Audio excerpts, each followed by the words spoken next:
கடந்த ஒரு 10-15 நாட்களுக்குள் நமது சேனல் அபரிமிதமான வளர்ச்சியை எட்டியிருக்கிறது என்பதை நாமே நன்றி சொல்லியிருக்கோம். எல்லோரும் பார்த்து கொண்டிருக்கிறார்கள். இந்த வளர்ச்சியை பார்த்து திராவிட மாப்பிள்ளை சார் கடும் கோபமும் அதிர்ச்சியும் அடைந்திருக்கிறார். என்ன அவனுங்க பாட்டு வளர்ந்துகிட்டே போகிறானுங்க, என்ன செய்வீர்களோ தெரியாது, நீங்கள் இந்த சேனலை முடக்குவதற்கு ஏதாவது செய்ய வேண்டும், உடனடியாக இந்த சேனலை முடிவுக்கு கொண்டு வர வேண்டும் என்று அவர் இந்த பொறுப்பை ஐஸ்கிரீம் அதிகாரியிடம் ஒப்படைத்திருக்கிறார். ஐஸ்கிரீம் அதிகாரி தான் இந்த கட்ட பஞ்சாயத்தெல்லாம் பண்ணுறதுல நிபுணர் என்பதால் அவரிடம் இந்த பொறுப்பு ஒப்படைக்கப்பட்டிருக்கிறது.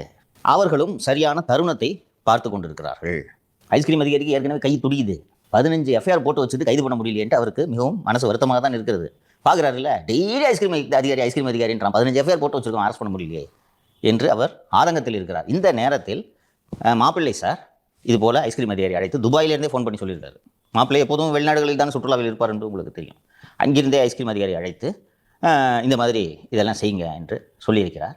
இப்போது உங்களுக்கு இந்த நேரத்தில் ஒரு கேள்வி எழும். வழக்கமாக இந்த வேலையை எல்லாம் அந்த வரம் தரும் அதிகாரிகிட்டம் தானே ஒப்படைப்பார்கள், எங்கே போனார் என்று சொல்லும்போது, நீ யார் உலரில் இஷ்டத்துக்கு தப்பு தப்பாக பண்ணி ஒன்றுத்தையும் உருப்படியாக பண்ண மாட்டேங்கிற, உன் மனசில் நீயே உதயநிதினு நினச்சிக்கிற, அதனால் மூடிட்டு பொத்தனாப்பில் சிபிசிஐடியில் இரு என்று அவரை அமைதியாக இருக்க சொல்லிவிட்டார்கள். அவரிடம் இந்த வேலைகள் எதையும் ஒப்படைப்பதாக இல்லை.